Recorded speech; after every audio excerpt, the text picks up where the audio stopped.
क्या आप कंफ्यूज होते हैं प्रॉफिट एंड लॉस अकाउंट और profit and loss appropriation account में?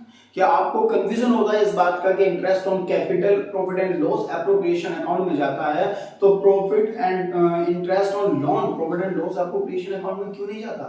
क्या आपको कभी कंफ्यूजन होता है कि अगर सैलरी को profit and loss appropriation account में लिखते हैं तो रेंट को profit and loss appropriation account में क्यों नहीं लिखते? तो अगर आपके भी ये सारे क्वेश्चन हैं तो ये वीडियो आपके लिए बहुत ज्यादा हेल्पफुल होने वाली है।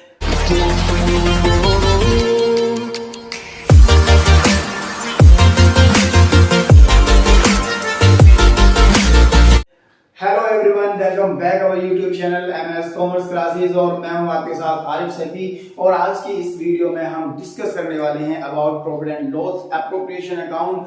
लॉट्स ऑफ कमेंट मेरे पास इस चीज को लेकर के थी कि sir profit and loss appropriation account को लेकर के बहुत ही ज्यादा कंफ्यूजन है, क्योंकि कुछ चीजें ऐसी हैं जो इसके अंदर नहीं आती हैं, लेकिन हमें स्कूल में कराया जाता है और सिखाया जाता है, बताया जाता है कि ये चीजें इसके अंदर इंक्लूड आप कर सकते हैं, तो कर सकते हैं, नो प्रॉब्लम। लेकिन मैं फॉर्मेट के अकॉर्डिंग आपको पढ़ाने वाला हूं, बताने वाला हूं, तो so don't skip this video और इस वीडियो के साथ अंत तक बने रहें, जिससे कि आपका ये कंफ्यूजन, ये कंसेप्ट बिल्कुल क्लियर हो जाए और कंफ्यूजन बिल्कुल दूर हो जाए।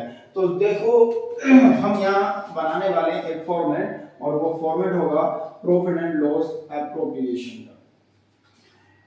कुछ स्टूडेंट्स को कंफ्यूजन होता है कि इंटरेस्ट ऑन लोन इस अकाउंट में क्यों नहीं जाता, जबकि इंटरेस्ट ऑन कैपिटल इसी अकाउंट के अंदर जाता है।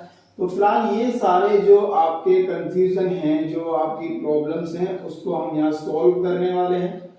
Profit and loss appropriation account का हम फॉर्मेट बनाएंगे। फॉर्मेट में हम समझेंगे कौन कौन सी चीजें इसके डेबिट में जाएंगी और क्या इसके क्रेडिट में जाएगा। ये सब कुछ हम डिस्कस करने वाले हैं आज की इस वीडियो में। प्रॉफिट एंड लॉस अकाउंट, ये कॉलम होता है particular and amount, particular and again amount. This side is credit and this side is debit. ये डेबिट होती है और ये क्रेडिट साइड होती है। तो सवाल ये बनता है कि हम इसके डेबिट में क्या रिकॉर्ड करने वाले हैं और क्रेडिट में क्या रिकॉर्ड करने वाले हैं। सिंपल सी आपको दो बातें ध्यान रखनी है। ऐसी कोई भी चीज, ऐसी कोई भी ट्रांजैक्शन जिससे तुम्हें लगता है कि ये तो पार्टनर्स को रिसीव हो रही होगी, पार्टनर्स को रिसीव हो रही होगी या हो रही है, तो जो कुछ भी पार्टनर को रिसीव हो रहा है वो हम लिखते हैं इसके डेबिट में। पार्टनर्स को जो कुछ भी रिसीव हो रहा है वो क्या लिखेंगे, हम इसके डेबिट में लिखेंगे। और पार्टनर से जो चीज ली जाती है, यानी पार्टनर्स को पे करनी पड़ रही है, वो हम लिखते थे क्रेडिट साइड में। लेकिन क्रेडिट में एक बैलेंस हमारा सबसे पहले आ जाता है, वो होता है प्रॉफिट एंड लॉस का बैलेंस। प्रॉफिट एंड लॉस, क्योंकि जो प्रॉफिट होता है वो क्रेडिट बैलेंस होता है, इसीलिए इसको हम लिखते हैं क्रेडिट साइड में। By profit and loss account, ये प्रॉफिट का बैलेंस है, ये क्रेडिट में जाएगा, इसका बैलेंस क्रेडिट ही होता है। अगर आपको लॉस दिया हुआ है क्वेश्चन के अंदर, क्वेश्चन आपको दिया हुआ है उसके अंदर क्या है, लॉस है, तो उस लॉस को हम लिखते हैं डेबिट में, बिकॉज ऑल एक्सपेंसेस और लॉसेस आर डेबिट। क्योंकि जितने भी एक्सपेंसेस होते हैं और जितने भी लॉस होते हैं वो सब डेबिट होते हैं, इसलिए इसे हम रिकॉर्ड करते हैं डेबिट साइड में। प्रॉफिट एंड लॉस अकाउंट लिखेंगे प्रॉफिट एंड लॉस अकाउंट के नाम से, लेकिन ये होगा क्या, ये लॉस होगा। यहां मैंने ब्रैकेट में भी मेंशन कर दिया है कि अगर आपको प्रॉफिट दे रखा है तो उसे हम रिकॉर्ड करते हैं क्रेडिट में, बिकॉज प्रॉफिट और इनकम्स आर क्रेडिट। जितनी भी प्रॉफिट होते हैं, इनकम्स होती हैं, वो क्रेडिट होती हैं। और अगर लॉस दिया गया तो उसे हम रिकॉर्ड करते हैं डेबिट में। इतना रिकॉर्ड करने के बाद अब आपको वो बात याद रखनी है जो मैंने आपको अभी अभी बताई है, जिसमें बोला गया है कि अगर कोई इनकम या कोई चीज पार्टनर्स को मिल रही है, कोई ट्रांजैक्शन पार्टनर्स को रिसीव हो रही है, तो वो डेबिट में लिखेंगे, और अगर पार्टनर्स को पे करना पड़ रहा है तो क्रेडिट में लिखेंगे। अब पार्टनर्स को मिलता क्या क्या है, इसके बारे में हम डिस्कस करने वाले हैं। पार्टनर को सबसे पहले मिलता है कैपिटल पर इंटरेस्ट, तो लिखेंगे टू इंटरेस्ट ऑन कैपिटल, तो इंटरेस्ट ऑन कैपिटल, पार्टनर्स को कैपिटल पर इंटरेस्ट मिलता है, इनकी अमाउंट यहाँ जाएगी जहां पर ये राइट का साइन लगा हुआ है। नेक्स्ट पार्टनर्स को क्या मिलता है, सैलरी, पार्टनर को मिलता है सैलरी ऑफ पार्टनर,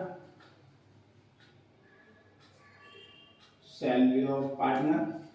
और क्या मिलता है पार्टनर को, कमीशन भी मिलता है, तो लिखेंगे कमीशन ऑफ पार्टनर।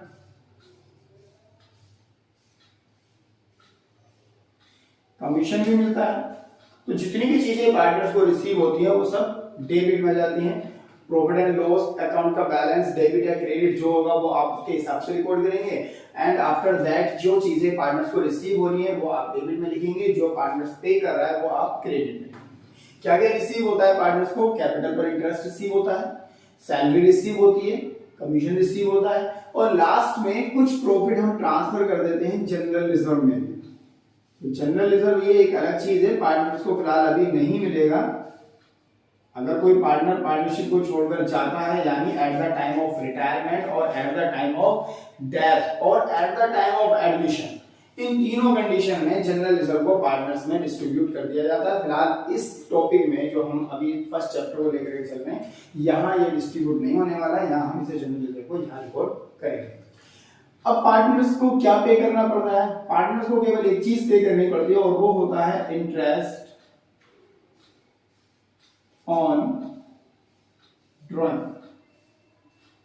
अगर पार्टनर ने ड्यूरिंग द ईयर ड्राइंग की है तो ड्राइंग पर जो चार्ज होने वाला इंटरेस्ट है वो पार्टनर्स को पे करना पड़ता है। तो आई होप आपको इतना समझ में आ गया होगा कि क्या चीजें डेबिट में जाएंगी और क्या चीजें क्रेडिट में जाएंगी। एक बार फिर से देख लेते हैं, जितनी भी चीजें पार्टनर्स को मिलने वाली होती हैं वो डेबिट में जाती हैं, और जितनी भी चीजें पार्टनर्स को पे करनी होती हैं उन्हें हम क्रेडिट में लिखते हैं। केवल एक ही चीज है जो पार्टनर्स को पे करना पड़ता है, इंटरेस्ट ऑन ड्राइंग, वरना सारी चीजें पार्टनर्स को रिसीव होती हैं, like interest on capital, salary, commission और जनरल रिजर्व, ये सब कुछ पार्टनर्स को रिसीव होता है। अब यहाँ आंसर निकालने का तरीका आपको पहले से पता है, आप 11th क्लास करके आ चुके हैं। तो तरीका ये होता है कि अगर ये वाली साइड का टोटल हमारा ज्यादा होता है तो हम इसको दूसरी ओर नोट कर लेते हैं और नोट करने के बाद जो डिफरेंस निकल करके आता है डेबिट में वो प्रॉफिट होता है, और इस प्रॉफिट के बैलेंस को हम ट्रांसफर कर देते हैं कैपिटल अकाउंट, हम ट्रांसफर करते हैं इसको कैपिटल अकाउंट में। तो आपने देखा कि अगर ये सम हमारा ज्यादा होगा, इस सम को दूसरी ओर नोट करेंगे, इसमें से इन सारी चीजों को लेस करने के बाद डिफरेंस आया और इस डिफरेंस को हमने प्रॉफिट का नाम दिया और इसे ट्रांसफर कर दिया कैपिटल अकाउंट में। ऐसे ही अगर इधर का टोटल ज्यादा होता है तो फिर इधर नोट करते हैं, और जो इधर डिफरेंस आता है उसको हम बोलते हैं लॉस, और ये लॉस जो है ये भी ट्रांसफर हो जाता है capital account to capital account, तो कैपिटल अकाउंट में ट्रांसफर हो जाता है। तो ये था हमारा profit and loss appropriation account. इसके अंदर आपको अब कंफ्यूजन नहीं होना चाहिए कि इंटरेस्ट ऑन लोन कहां जा रहा है, रेंट कहां जा रहा है, तो ये चीजें इसके अंदर जाती ही नहीं है। अब बात ये बनती है ये चीजें इसके अंदर क्यों नहीं जाती। अकाउंट का नाम है profit and loss appropriation account, यानी फर्म को जो प्रॉफिट हुआ है उस प्रॉफिट का अब हम एप्रोप्रिएशन कर रहे हैं, यानी उस प्रॉफिट को अब हम बांट रहे हैं। उस प्रॉफिट को बांटेंगे किसमें, पार्टनर्स में बांटेंगे। अब पार्टनर्स को कुछ प्रॉफिट इंटरेस्ट और कैपिटल के रूप में मिलेगा, कुछ प्रॉफिट सैलरी के रूप में मिलेगा, कुछ प्रॉफिट कमीशन के रूप में मिलेगा, और जो बाकी बचेगा वो उनके प्रॉफिट शेयरिंग रेशियो में डिस्ट्रीब्यूट कर दिया जाएगा। तो एप्रोप्रिएशन का मतलब होता है कि प्रॉफिट कैलकुलेट करने के बाद जो प्रॉफिट बच रहा है उस प्रॉफिट को यहाँ पर डिस्ट्रीब्यूट कर देना, ये profit and loss appropriation account का मतलब होता है। आई होप आपको ये वीडियो समझ में आ चुकी होगी। Thank you for watching this video.